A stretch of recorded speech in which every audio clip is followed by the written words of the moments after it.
Oi, nono ano, tudo bem? Hoje nós vamos falar sobre a poesia da África, principalmente a questão do etnocentrismo, né? O que seria esse etnocentrismo? As etnias, o poder da etnia africana. Geralmente, quando se fala em África, fala-se muito em preconceito. As pessoas acham que a África é só safari, ou mesmo é um continente atrasado, ou mesmo tem pobreza, né? Enfim, toda aquela situação que vocês já sabem. Mas a África é muito mais do que isso, né? A África, ela é um celeiro cultural, praticamente o berço da humanidade, se a gente for observar.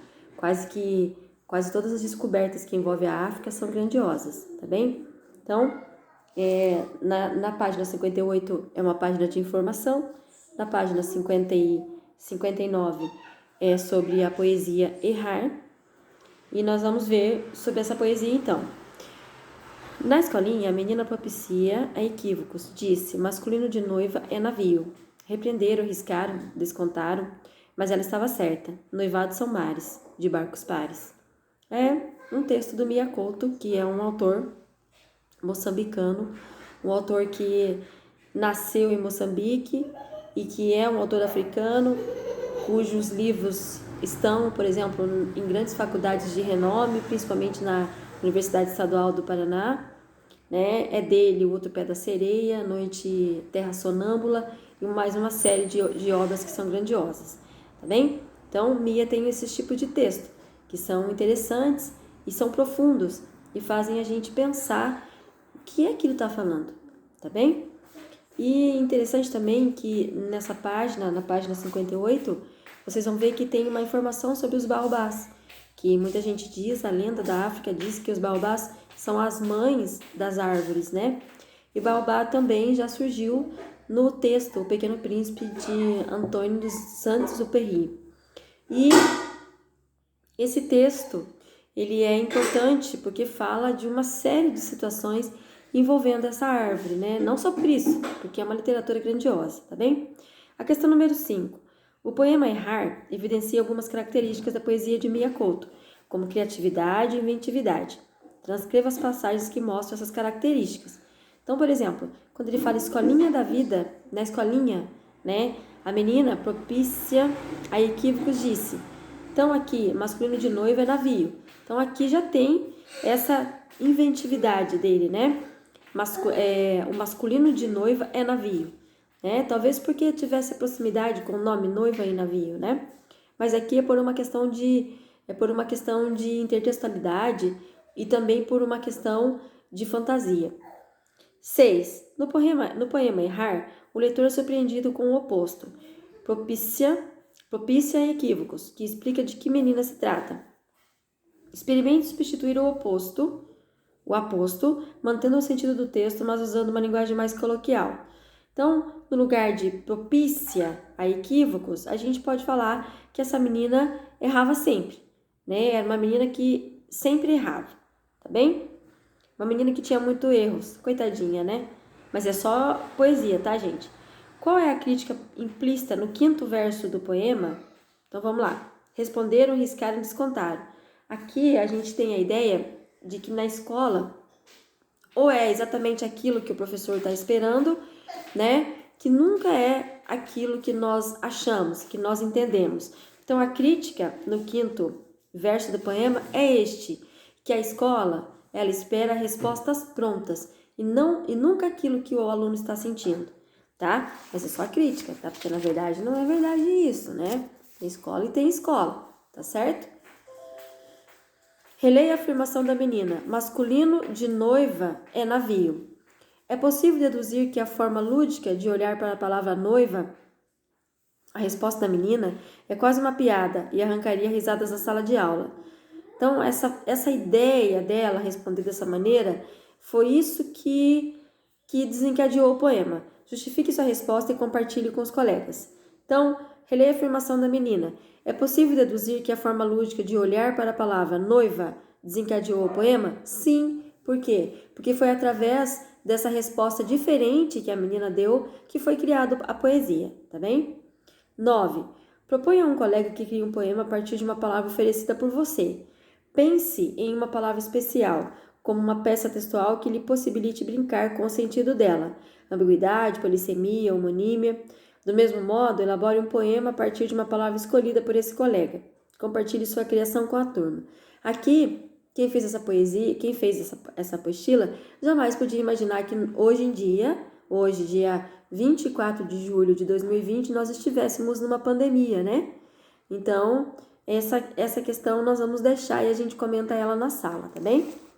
Na questão número 10, Mia Couto fala sua primeira lição da poesia. O escritor moçambicano conta como suas experiências da infância o ajudaram a ver a beleza da história, por trás dos objetos comuns. Ele sempre acha que todas as coisas elas têm poesia. Não são só as palavras bonitas ou grandes cenários que têm poesia. Para o Mia Couto, todas as coisas é possível fazer uma poesia, tá? É aquilo que nós chamamos de desutensílios, a poesia do que não é útil, que não vai tratar, por exemplo, de uma utilidade, mas que também não vai tratar de uma inutilidade, tá? Tudo para ele é possível fazer poesia. Inspire-se na experiência poética de Mia Couto ao observar o pai catando desutensílios e dando a esse desutensílio aí um significado diferente, tá? Faça essa experiência durante uma hora.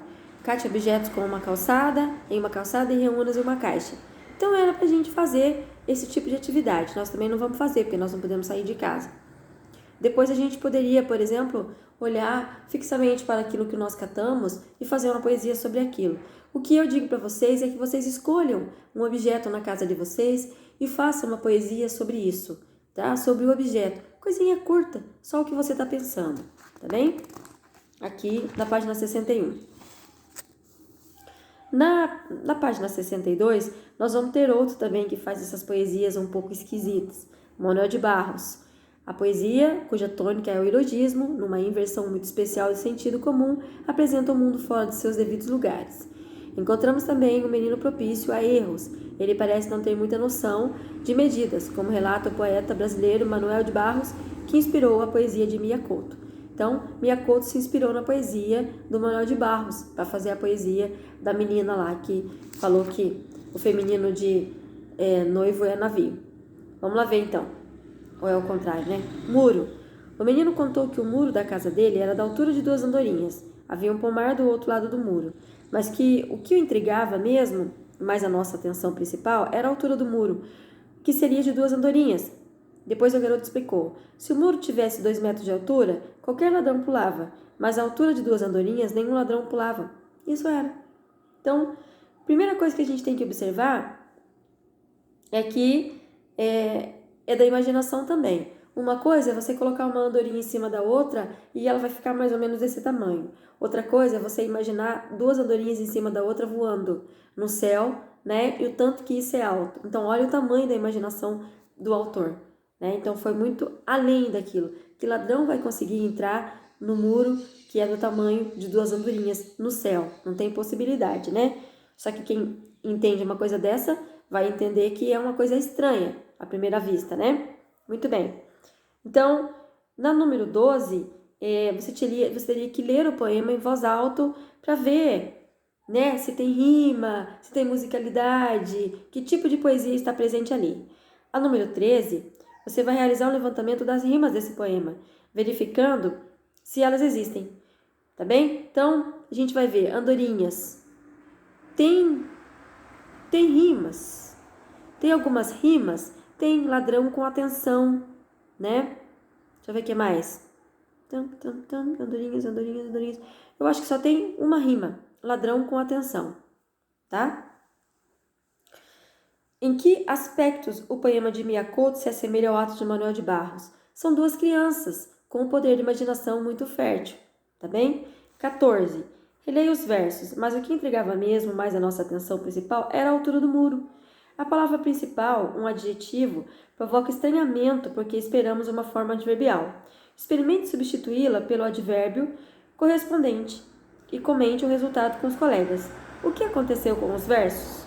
Então aqui era pra gente trocar, né? Então, mas o que intrigava mesmo mais a nossa atenção, primeiramente, eu vou trocar principal por primeiramente, tá? Então, o que aconteceu com os versos? Mudou o sentido? Não mudou o sentido? Ficou igual? Eu achei que deu uma alteradinha no sentido. Quando você faz esse tipo de exercício, você percebe que pode ser que altere, né? Porque o autor quer falar uma coisa, a gente quer falar outra. Muitas vezes a gente nem sabe o que o autor quer falar. E olha, gente, muitas vezes nem o autor mesmo quis escrever aquilo que ele escreveu, tá? A poesia é assim. Página 63. Ao ler os poemas do poeta angolano Ondiaki, o leitor se pergunta: que língua portuguesa é essa? Descubra lendo Prendissagem. Prendissagem. O tomate avermelha mundos, o cheiro da terra perdoa constipações, folha parede verde para o sol chegar, flor é outra narina de abelha, alcunha de qualquer jardim, biolabirinto, a mosca exagera em amizades com a merda, o pirilampo é a lanterna do poeta, o porco-espinho exagera em modo de precaução e a mandioca tuberculiza o chão. O cheiro de terra rejuvenesce a humanidade. É bem inventoso, né? Bem cheio de inventos, tá bem? É mais um desses poetas modernos com as suas invencionices, né? Leia o poema Aprendizagem Silenciosamente. Muito bem. Então aqui era pra gente fazer a leitura silenciosa, mais uma vez, né? Nunca se esperava que nós estivéssemos no período de hoje. Nesse poema são criadas imagens que se voltam sobre si. Veja como isso acontece no primeiro verso. O tomate avermelha mundos. Mostre que você captou a forma de construção do poema e crie uma ou mais imagens para o verso. Folha é parede verde. Crie um neologismo se achar necessário. Então, prendissagem é um neologismo. O autor, essa palavra não existe.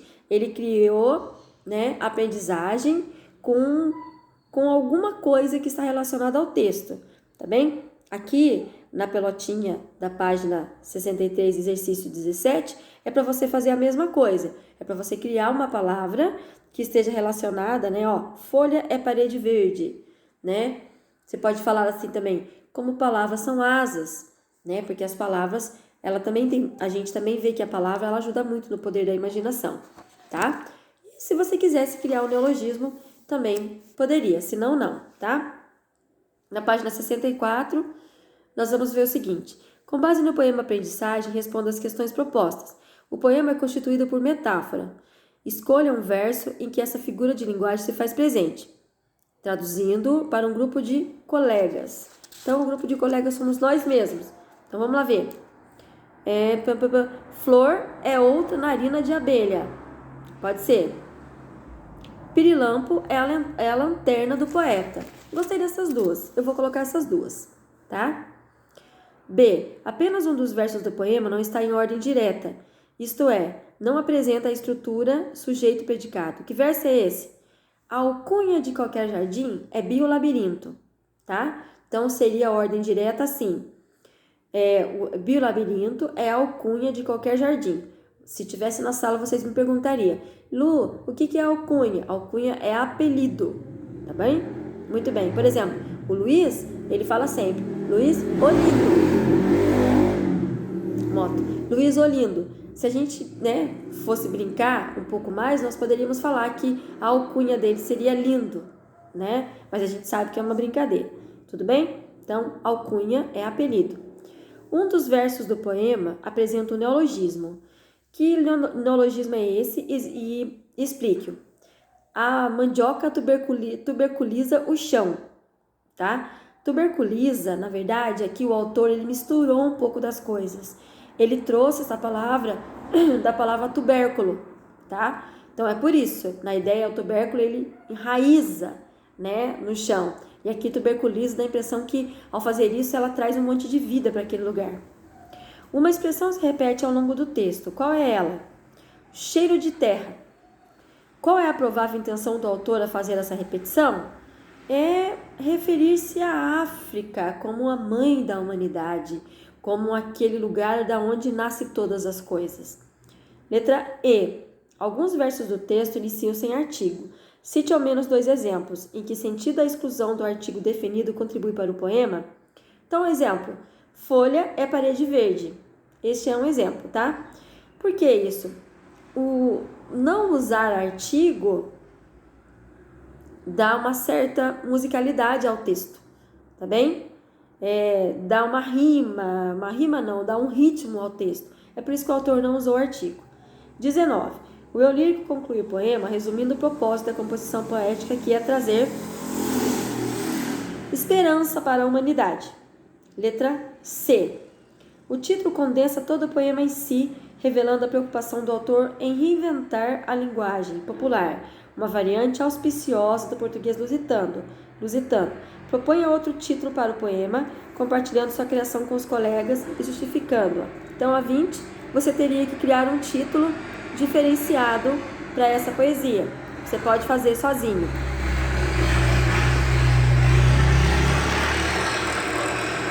É moto, é trator, é uma beleza. Muito bem. Então, na 20, você vai criar um título diferente para a poesia. Na 21, o que mais poderia ser assunto para a aprendizagem? Pense em versos que possam ser encaixados no texto, recriando-o. Depois compartilhe sua produção com os colegas. O que mais você poderia colocar nessa poesia para fazer ela diferente? O que mais você poderia colocar? A 21 também você pode fazer, porque é muito pessoal isso, gente. Não tem como dar resposta de algo que é muito pessoal, tá? A questão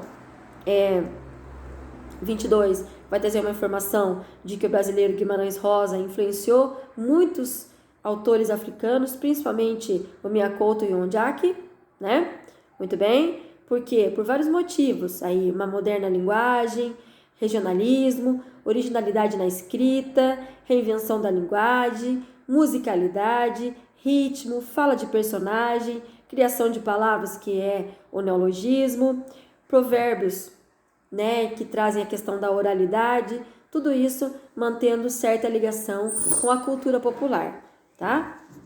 Muito bem. E aqui, na 22, você teria que fazer isso, né? Você teria que reescrever o excerto usando a linguagem coloquial comum.